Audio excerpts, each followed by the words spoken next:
Hey everyone, my name is Tessa Hulls and I am the author and artist of Feeding Ghosts. And the reason an 18-year-old should read my book is because I made it trying to answer the question, why is my relationship with my mother so up? And I think that is something that many 18-year-olds who are at the transition between their family home to adulthood can really relate to.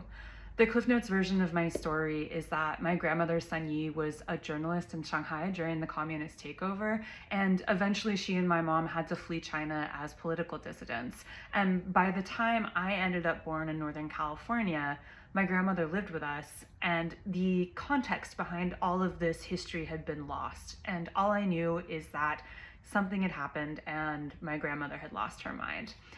I ran away from my family at the first moment I could, and when I was leaving to go to college, I pretty much had slept on friends' couches for a few years and wasn't really on speaking terms with my own family. And it wasn't until I turned 30 that I started the process of coming home by making this book.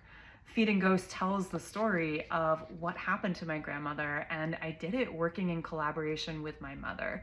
So it's essentially an act of healing where, in order to answer that question of what broke my family, I had to teach about a century of Chinese history that I didn't personally know until I had to become both a historian and a journalist to tell this story.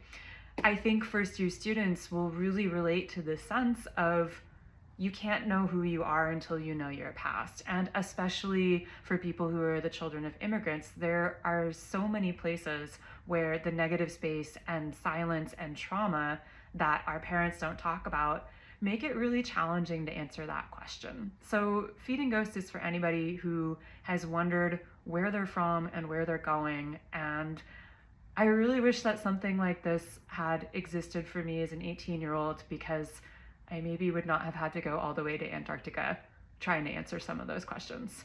So thank you for listening, and I hope you consider adopting this book.